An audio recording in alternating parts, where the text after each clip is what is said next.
the Vice Chancellor. We can start. Yes, please go ahead. Thank you, sir. Thank you, ma'am. Yeah. A very good evening to one and all present here. I would like to extend a hearty welcome all at the valedictory session of the Model United Nations 2022, organized by the Youth Parliament Wing Society of the ICFAI University, Dehradun. The MUN sessions for the respective days have now come to a worthwhile end, and all the participants have performed incredibly. To commence with the valedictory session, I now call upon Honorable Assistant Dean of the ICFAI Law School, Dr. Monica Carola, ma'am, to give the welcome speech. Over to you, ma'am. Thank you, Tanya. Respected Vice Chancellor, ICFAI University, Dehradun, our Honorable Chief Guest for the valedictory session of this MUN, Shri Ram Madhavji, and our guest of honor, Dr. Guru Prakash, we welcome you to this valedictory session. And along with this, I welcome all the participants who have put in their 2 days of hard work in debating and putting their best foot forward in negotiating and trying to make this event very successful. It's been a wonderful 2 days event in which around 160 students from all over India have participated and have encouraged and supported us and made this event excellently successful. And I welcome them to this valedictory session. As I said in the beginning, winning or losing is not important.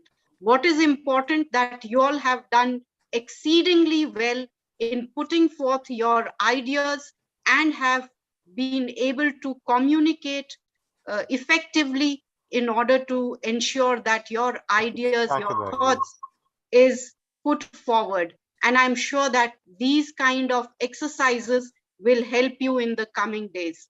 With this, I would like to give the mic back to Tanya to take the valedictory session forward. Over to you, Tanya.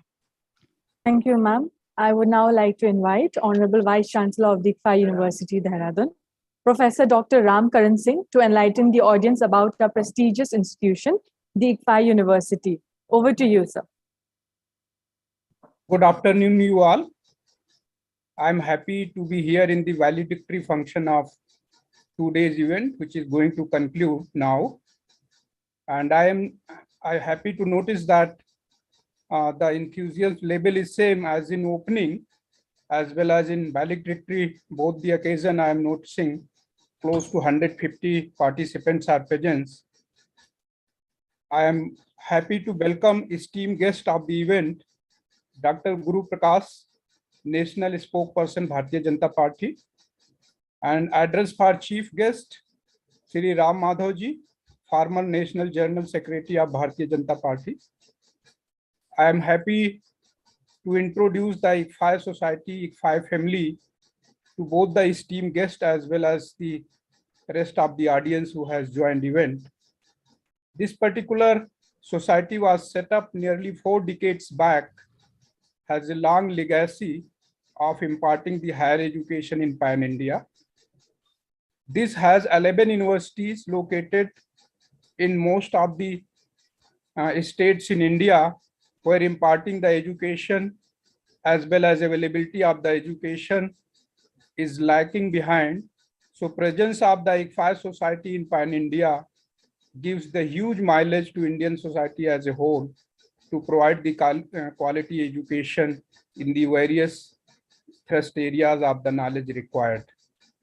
I'm also happy to induct and introduce to the esteemed guest and the audience that ICFAI University Dehradun is also having a long history of 3 decades imparting the higher education in the field of management, in the field of law, in the field of science and technology, and in the field of education. We provide the degrees starting from undergraduate, postgraduate, up to PhD level. And I'm happy to share with esteemed guest that our curricula is the latest are at the world standard, and the students are graduating with a high class skill sets, imparting good role in the various organizations within and outside the country. Especially the School of Law is doing exceptionally good in the university system as a whole, where we have close to 1,500 students enrolled in the various program at undergraduate, postgraduate, and PhD level, and getting the education in various thrust areas. I'm also happy to tell that this particular school is very vibrant, organizing the number of events relevant to the Indian society as well the global society as a whole, and presence of the esteemed guests from the various walk of life who are contributing a lot for the Indian society, not only in the judiciary system, but also in the legal system and various other fraternities. Time to time they are joining and blessing to the School of Law students and sharing their experience for the growth of the university as a whole, as well as the School of Law.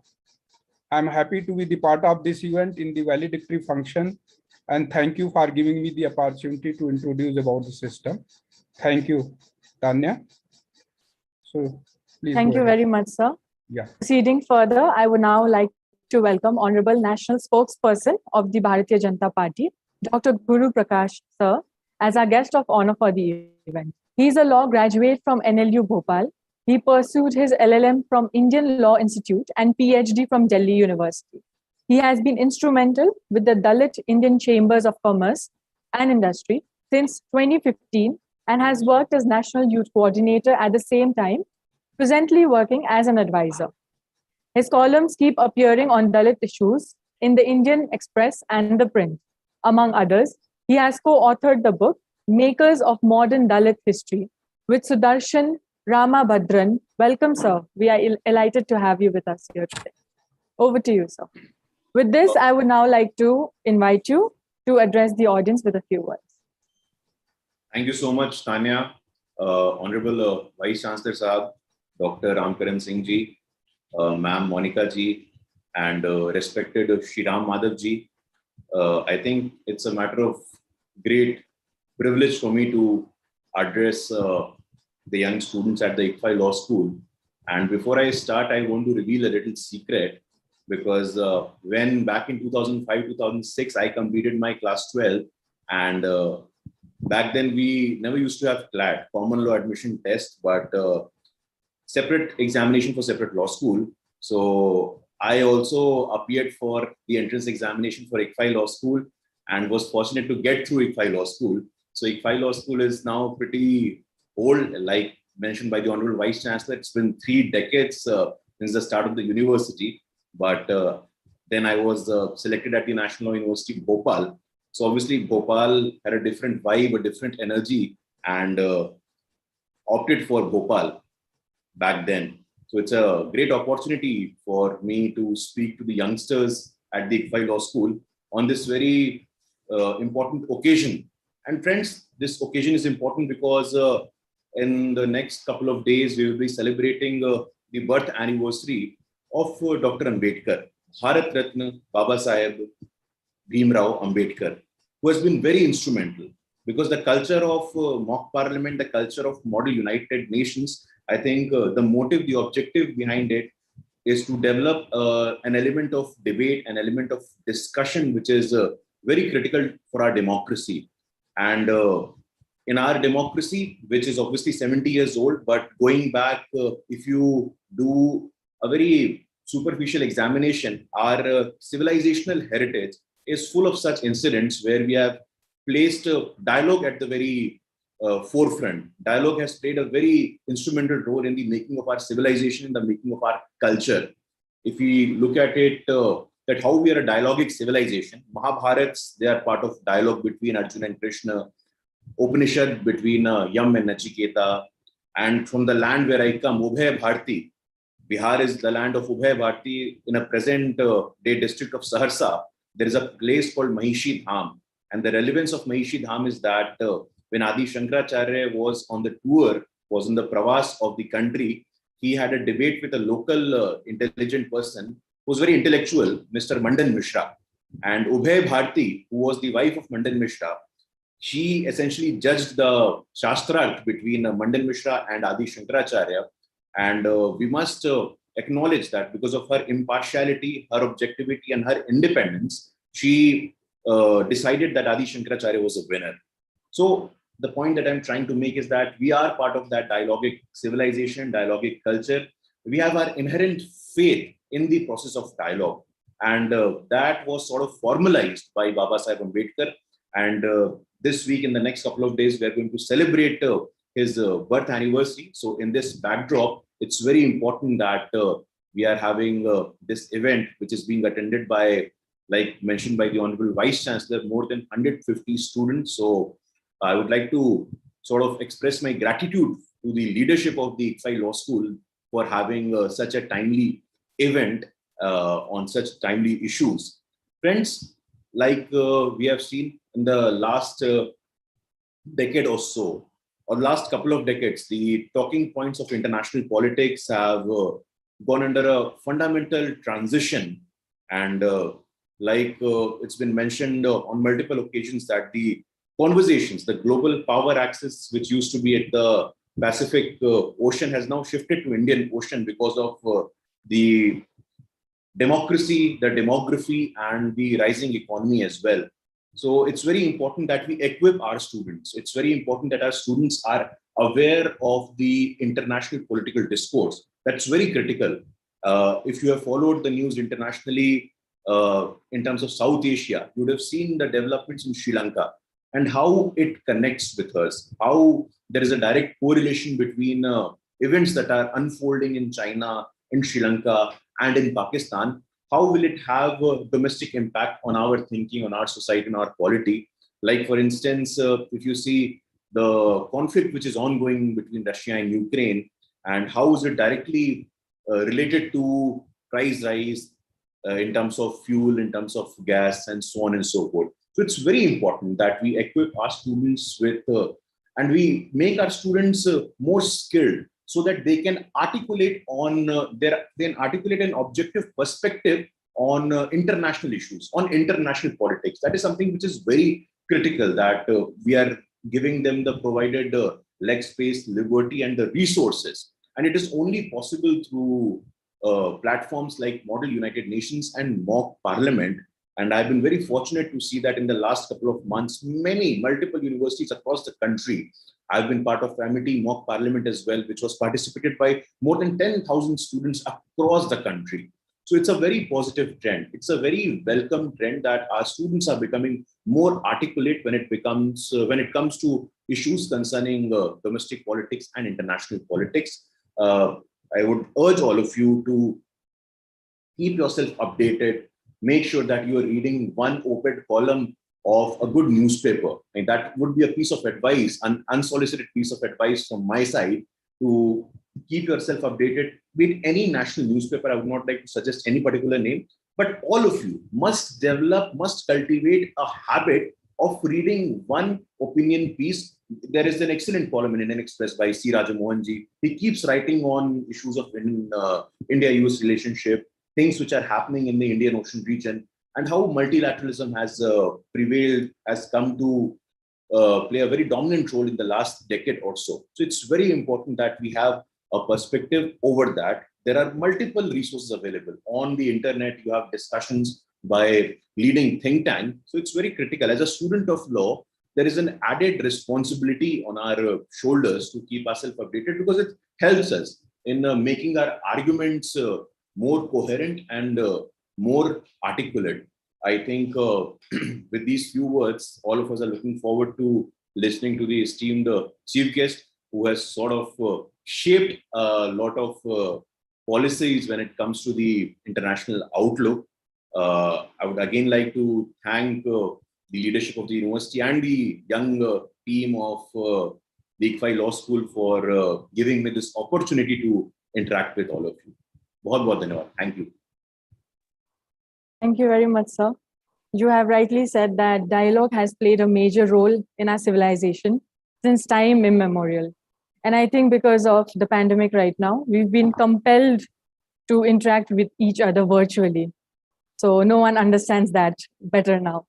And in the words of Dr. B.R. Ambedkar, be educated, be organized, and be agitated. So thank you very much, sir, for your wonderful address. Moving further, I would now like to invite Ms. Sanya Durrani, ma'am, to welcome and give a brief introduction about our chief guest for the day. Over to you, ma'am. Good evening to one and all present here. It's my privilege to introduce Chief Guest for the day, Mr. Ram Madhav Sir, for valedictory ceremony at ICFAI Law School, Dehradun. Ram Madhav Sir is an Indian politician, author, and thinker. Besides discharging his responsibilities as a political leader, Mr. Madhav Sir is a founding member of the Governing Council of Indian Foundation.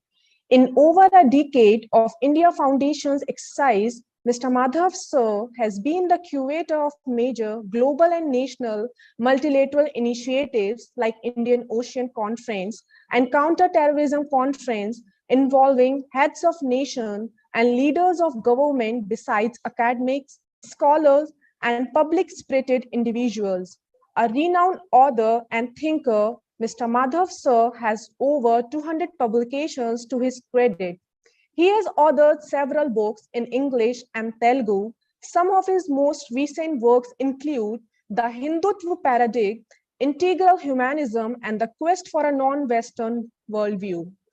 Because India comes first, reflection on nationalism, identity, and culture, and uneasy neighbors, India and China after 50 years of the war.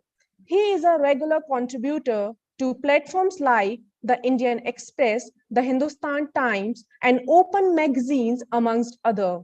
He had been the editor of Bharatiya Pragna, a monthly magazine in English published by Pragna Bharati, and associate editor of Jagriti, a Telugu weekly.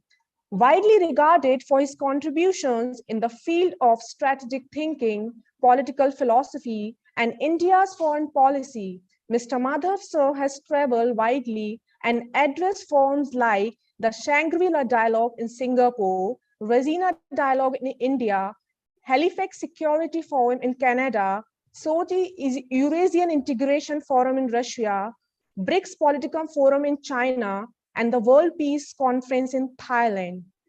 It's our privilege to have you, sir, as the chief guest at ICFAI Model United Nations, even at the midst of your busy schedule. We thank you, sir. I would now like to invite sir to address the audience with a few words. Over to you, sir. Thank you, Sanya, and thank you, Tanya, for conducting this session. And my namaskars to Honorable Vice Chancellor. Greetings to all the participants of this Model United Nations. And it also appears that you have conducted it as a model parliament also. I was going through the topics that you have discussed in the two-day mock United Nations. It also included the issues, very domestic issues like uniform civil code. So it is probably as much a mock parliament as it is a model UN. My congratulations to you for the successful completion of the two-day Model United Nations session. I'm delighted to be with you in this concluding session for more than one reason. The most important being ICFAI comes from the state to which I belong. And incidentally, I knew personally the founder of this great institution, Mr. Yashashvi. It's unfortunate that we don't have him anymore amidst us, but I knew the struggles, the hard work that he had put in the early years of building this institution, initially as a business school, subsequently as a university. And today I'm so happy to see that posthumously he was able to achieve what probably had envisioned when he initiated this educational activity sometime in the middle of 1990s. Secondly, I'm always fond of interacting with youngsters. And this occasion is more special for me because you are all discussing, United Nations, Parliament, these procedures and all. Dr. Guru Prakash was right. Parliaments are the forums for a lot of debate and making of policies, etc., etc. But please remember one thing, which is probably something out of the syllabus, that is, parliaments should also be the places of satire. They should not be the places of frozen people. They should not be the places where people enter as enemies of each other. They should be the places where, in a very light-hearted manner, as friends, we talk, we discuss, we debate, we come to a conclusion. This used to be the tradition, parliamentary tradition in the Western world. The parliamentary democracy used to also have parliamentary satire. You know, the famous Victorian satire about the British Parliament. It was a subject for several books and several publications. I don't know, you people have heard about Pickwick Papers. It was all about light-hearted conversations in parliaments, in the British Parliament. So that culture also we must inculcate in every debate. Debate need not mean you become two warring sides.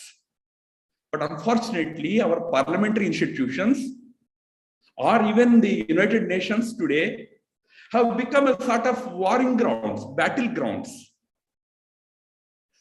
That is not the parliaments or, you know, the multilateral institutions are meant for. They are meant for friendly debates, light-hearted discussions. You know, there are any number of funny conversations that Churchill used to have. Churchill was a very sharp-tongued leader, but he used to have his lighter moments in the British Parliament. One day, Chamberlain, his senior, was walking into the Parliament. Chamberlain was a very, very lean man, whereas Churchill used to be very stout. Looking at Chamberlain, Churchill commented that, Mr. Chamberlain, looking at you, people will think that there is famine in Great Britain. Britain is struck by great famine. Chamberlain, without losing cool, he immediately retorted saying, yeah, when they look at you, they will realize who is responsible for it. This was a light-hearted conversation. We used to have such conversations in our parliament. People like Pilu Modi, very famous for light-hearted retort in parliament. I mean, those days, Nehru and others used to take it in a very jovial manner. One day, Nehru was giving a speech.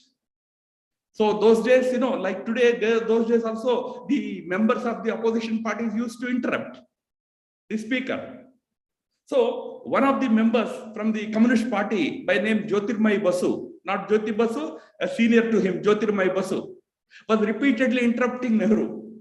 At one point, Nehru lost his cool and turned to Jyotirmai Basu and shouted at him, "For God's sake, Mr. Basu, can you keep quiet for some time?" Basu immediately got up and raised a point of order.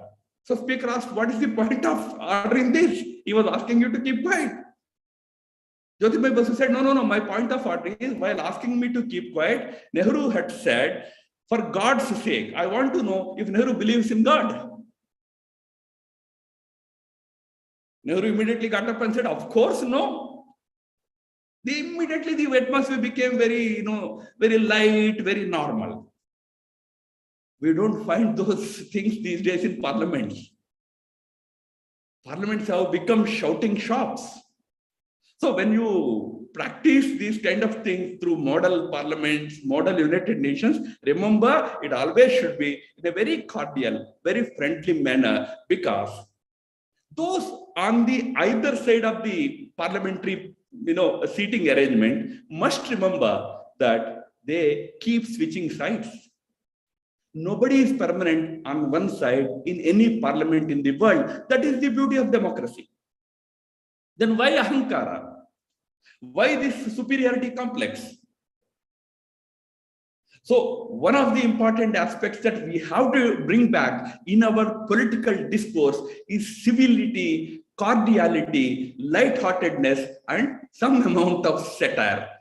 Agreeable, I mean, to the extent that that is not going below the belt, agreeable level of satire. Having said it, I'm happy that you have conducted this model or mock, whatever way you want to call it, United Nations session. It's important for youngsters because I'm not saying this as a very charitable comment that you are youngsters, you will be the citizens of tomorrow. I'm not saying that. In fact, I never agreed with that proposition that the youth of today are the leaders of tomorrow. Many leaders say that. They continue to say that you are the leaders of tomorrow until their own son or daughter gets qualified to become a leader. Then you will become leaders of today. Until then, you will always be leaders of tomorrow. My point is, the youth of the nation is the leaders of today, not tomorrow. Think that you have to lead this nation today. For you to lead this nation, you need to understand how it functions. That is fair enough. But what is very important for all of us to understand is that today's youth has enormous potential. They need to be given this opportunity without any malice towards anybody, with due respect to all the seniors in our country, in anywhere in the world. I would still like to remind you all that when Barack Obama became the president of that great country, America, the world's most prosperous country, a country that assumes itself to be a global cop. You understand global cop, global police. When he became the president of that country, he was just 46. He just turned 47. Medvedev became the president of Russia in 2008 when he was just 42. I'm not talking about small countries. Small countries had younger leaders. But these big countries too had faith in their youth, handed over the responsibility of their countries to those young leaders. So I'm not saying we also do that tomorrow itself, but youth needs to be encouraged more into this area of governance, policy making, how it functions and all that. In that, this exercise is very important, very useful. As Dr. Guru Prakash pointed out, today we are passing through a very, very difficult, but most importantly, very important transition in the life of our mankind, of the humanity. Please remember, history never moves at one pace. Sometimes it moves so slow that we sometimes get frustrated and think that things never change in my lifetime. Sometimes we get that feeling. But sometimes you don't even imagine the way things suddenly start changing. We are in a transition period in the history of the humanity where things are moving, changing very, very, very fast. This pace needs to be understood. This pace needs to be, you need to catch up with this pace. So when you discuss about Model United Nations, I would say, can your starting point be to abolish United Nations? Probably in the last 2 days, you would have discussed about how you should represent India at the United Nations, etc., etc. I would say, can you stand up at the United Nations and say that you have become redundant today? Because it has truly become one. The United Nations today, the objective with which it was formed 75 years ago, it has outlived its utility today. It is not able to implement or enforce any of its ideas on the countries. So many countries in the world decide that it is better to abstain than take a view. That doesn't reflect as much on the countries that are abstaining, but that reflects so much on the functioning of the United Nations. So today, institutions need to be reinvented. So when you conduct a mock UN or a model UN, you should also think about what kind of UN you want in the 21st century. I will give you one very important idea, please remember. When United Nations was formed 75 years ago, or a little more than 75 years ago, UN also has celebrated its 75 years. Very recently, we are also celebrating the 75 years of our independence. When UN was created 75 years ago, at the time, the global power axis was situated in Pacific Atlantic region between Western Europe and America. Because those were the countries with a lot of economic prosperity. They were the countries of trade. They were the defense powers, military powers. They were the countries with purchasing power. Everything was there. 75 years down the line, the global power axis has shifted to our region, Asia. It is in our neighborhood in Indo-Pacific region. It is here that countries with populations, countries with the big GDP figures, prosperity, countries with purchasing power, countries with defense preparedness, all of them are there in our neighborhood today.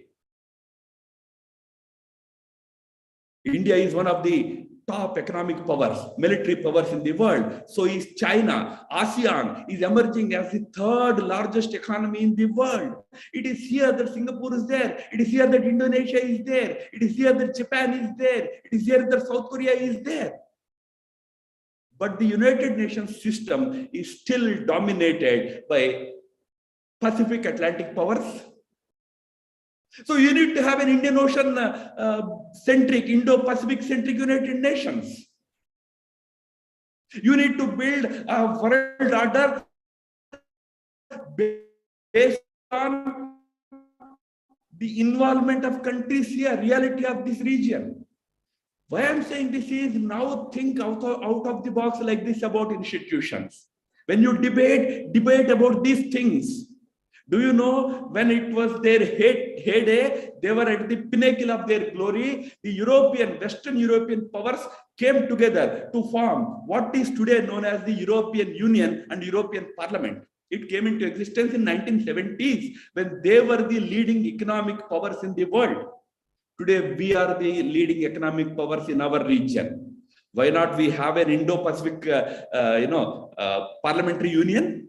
Just as you are talking about Indian Parliament, can you imagine? Can you envision a parliament of South Asian countries, a parliament of Indo-Pacific nations or Indian Ocean nations?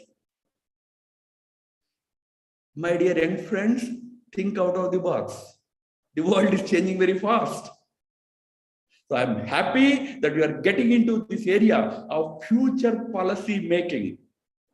But when you are talking about future policy making, remember, future is going to be very different from what we have lived in for maybe for you for 2 decades or 1.5 decades or 2.2 decades, depending on your age. What it was for you in these 22 years of your life, it's not going to be the same in the next 50, 60 years of your life. It's going to be very different. It's going to be technology driven.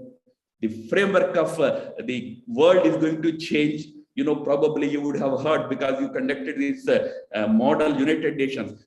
You probably would have talked about multipolarity. May I tell you, we have moved past the multipolarity also today. We have entered into an era what called as heteropolarity. Heteropolarity means in multipolarity, governments of different countries are considered the poles. There was two poles earlier, Soviet Union and America. When Soviet Union collapsed, for some time, America assumed that it is the only pole in the world, unipolar. But then by late 1990s, it realized that it's not unipolar. There are multiple poles. European Union is a pole, ASEAN is a pole, India is a pole, China is a pole. It is called multipolarity. But we have passed multipolarity status also now. It's heteropolarity, meaning besides the governments as poles, today multinational corporations are also poles. Social media giants are also poles. A Google, a Facebook, a Twitter. Or for that matter, Elon Musk is a very powerful person today. Jeff Bezos is a powerful person today. Governments have to bend before them. So you are living in a different world. It's no longer about governments coming together and discussing issues at the United Nations. You will decide. But what will you do with Facebook? Or what will you do with social media? One fellow will steal your data and release it. The data of the governments, which happened with America recently, 10 years ago. That is the world you are moving into. Then what kind of parliament you want? What kind of religious bodies you want? You have an UNESCO. That UNESCO is for education, culture, United Nations body. But that body doesn't have any representation from any cultural body, any religious body. How can it decide about culture and education without consulting a Hindu priest, a Muslim Maulvi, or a Jewish rabbi? These are the kind of out of the box things that you need to think today. I'm sure these 2 days of deliberations have given you a lot of food for thought, but I'm hoping that going forward, you will think about these issues also. You are all budding lawmakers or lawyers. As lawyers or as legal professionals, you will be dealing with many issues that will come your way. The issues of technology, artificial intelligence, heteropolarity, the role of multinational, this, that, and many new conflicts, new types of conflicts are going to confront us. Be prepared for that world. I'm not trying to scare you out of the situation, but I'm only trying to tell you that you are entering a totally different world. Please prepare for it. Think out of the box. That is what is expected of the youth of our country. Thank you, Honorable Vice Chancellor. Thank you, Sanya and Tanya. And thank you all the academics for giving me this opportunity. My greetings to one and all. Namaskar. Thank you, sir. So what you've said is absolutely correct, that the parliament should be a place of satire and not just for frozen people who are ready to start with a heated controversy anytime and convert the parliament, metaphorically speaking, into a battleground. And we will surely keep this in mind, that the present youth are the leaders not of tomorrow, but of today. So thank you, sir. Moving on behalf of our Honorable Vice Chancellor, Registrar Sir, and the family of the ICFAI University, I would like to felicitate and extend my heartfelt gratitude towards our esteemed guests present here today. Thank you for gracing the event with your presence.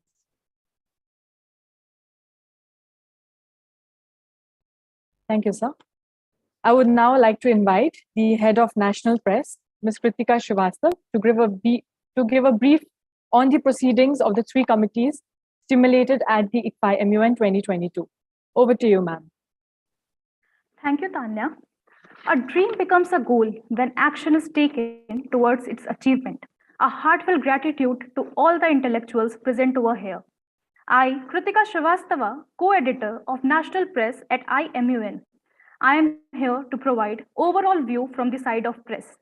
There were 3 committees in total. First, the SHM holding the agenda, deliberation on involvement of women in governance and decision making. The stakeholders meet never fails to surprise us. Despite being in the virtual mode, it went quite efficiently.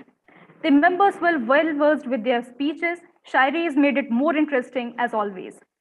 The AIPPM committee having agenda, deliberation on implementation of Uniform Civil Code in India.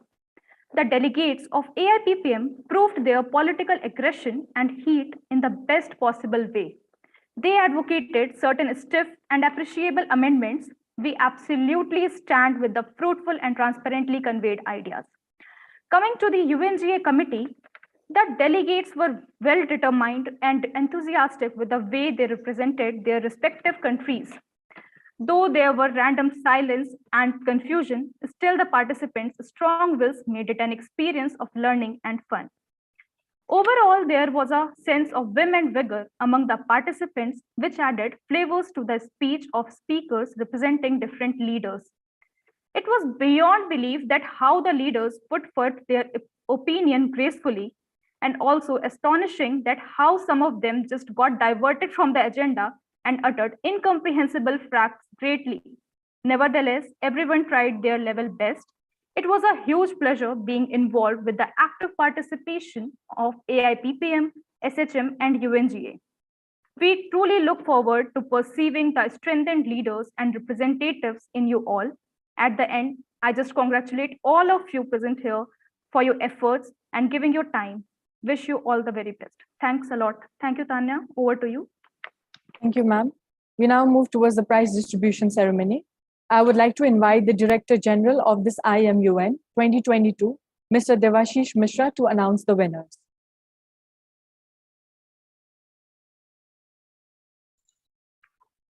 A very good evening to our honorable chief guest, Mr. Ram Madhav sir, our honorable guest of honor, Dr. Guru Prakash sir, our honorable vice chancellor, ICFAI University, Dehradun, Ram Karan Singh sir, and faculties, Abhishek sir and Vivek sir.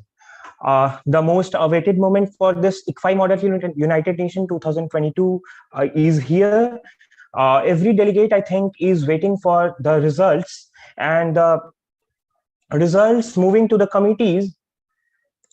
The first committee we are going with is All India Political Parties Meet. The executive board for the committee are Risiraj sir, the moderator of this committee, Chetil Singh sir, the co-moderator of this committee, and Ms. Niharika Jha ma'am as the advisor of this committee. First of all, a very big thank to the executive board of All India Political Parties Meet. Moving on to the first category of award for All India Political Parties Meet, the first award for this committee is verbal mention, not in a particular order, Manish Tiwari, Sambit Patra, and Syed Zafar Islam. Congratulations to the verbal mention winners. The next category of award is the honorable mention award, also not in a particular order, Hardeep Singh Puri, Meenakshi Lekhi, and Bhagwant Man. A very big congratulations to the honorable mention winners. Now, the next category of award in this committee is the Best ICFAI Emerging Delegate, and the delegate of Anurag Thakur and Yogi Adityanath had made up to this award, category of award. Now, coming to the next category of award for All India Political Parties Meet, that is Special Mention Award, and it is in a particular order. The first special mention goes to S. Jaisankar.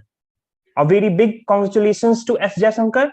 The second special mention award goes to Sumalata Ambarish. A very big congratulations to ma'am. And the third special mention award for this committee goes to Narendra Modi. A very big congratulations to Narendra Modi, sir. Now, the next category of award for this committee is the High Commendation Award. And there is only one High Commendation Award, and it goes to Gaurav Gogoi. Gaurav Gogoi, High Commendation. A big congratulations to Gaurav Gogoi, sir. Now, coming to the first prize, that is Best Delegate for AIPPM, All India Political Parties Meet. The best delegate for All India Political Parties Meet goes to Raghav Chadda. Congratulations to Raghav Chadda, sir.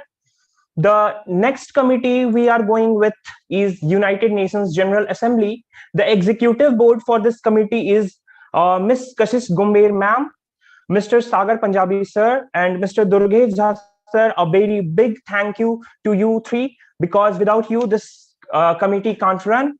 So the first category of award we are going with is the verbal mention. For verbal mention, not in a particular order, is delegate of Kenya. The second is delegate of Haiti, and the third one is delegate of Mauritania. The next category of award goes to honorable mention. The honorable mention are two, delegate of Czech Republic and the delegate of Afghanistan. A big congratulations to delegate of Czech Republic and Afghanistan.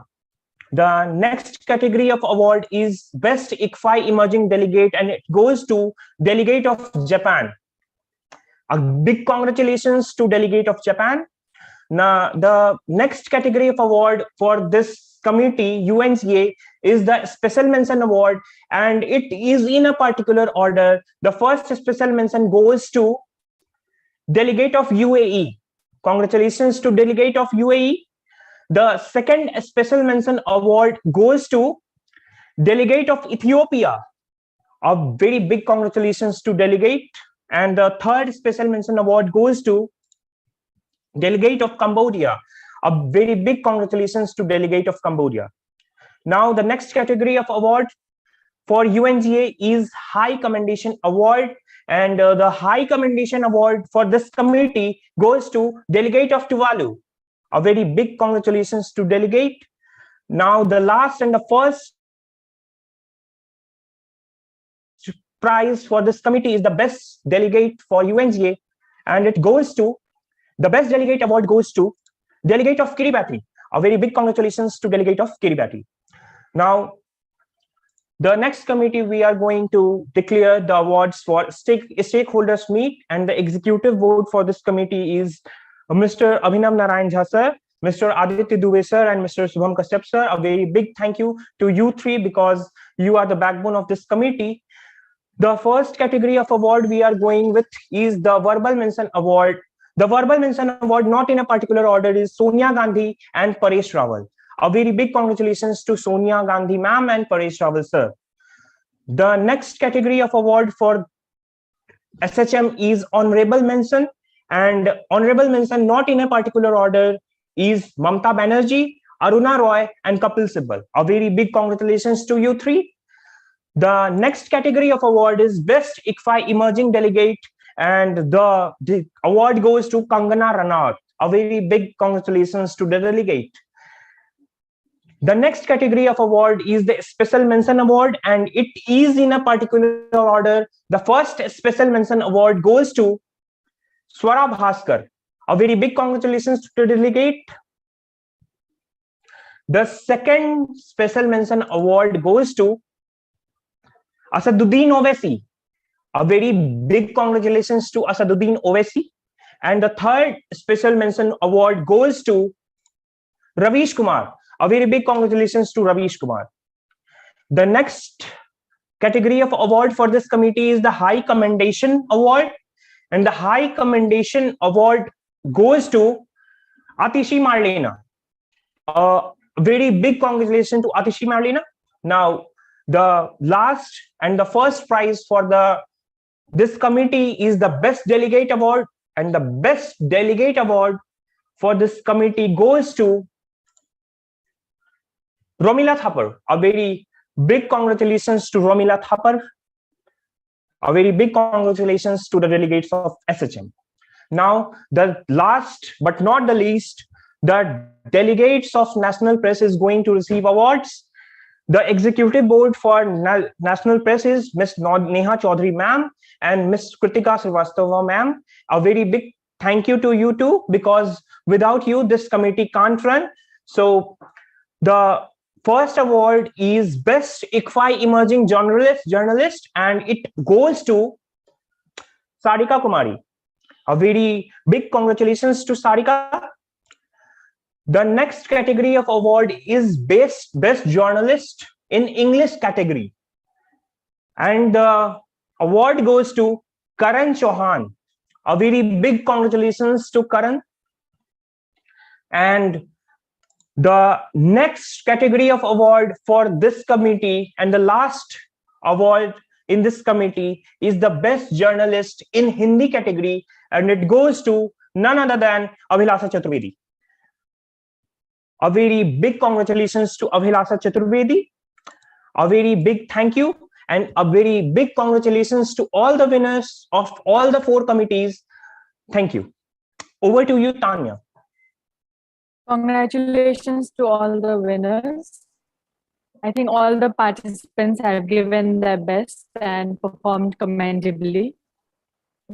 This is to inform all the student organizers that you will be felicitated with this ceremony in the administrative dedication and contribution towards the making of this event a success. May I now call upon Assistant Professor at the ICFAI Law School and the Organizing Secretary of this IMUN 2022, Dr. Vivek Kumar, sir, to deliver the vote of thanks. Over to you, sir. Very good evening to Sri Ram Madhav, sir, respected Dr. Guru Prakash, sir, Honorable Vice Chancellor of the ICFAI University, Dehradun, Professor Dr. Ram Karan Singh, sir, Registrar of the ICFAI University, Dehradun, Brigadier Rajiv Sethi, sir, Assistant Dean, the ICFAI Law School, the ICFAI University, Dehradun, Monica Kharola, madam, my esteemed colleagues, all the participants and organizers, I am glad to take this opportunity to express my vote of thanks. It has been such an honor to be a part of this wonderful event. On behalf of Youth Parliament Society, the ICFAI Law School, the ICFAI University, Dehradun, I would like to extend my heartfelt gratitude towards our esteemed chief guest, Sri Ram Madhav, sir, and guest of honor, Dr.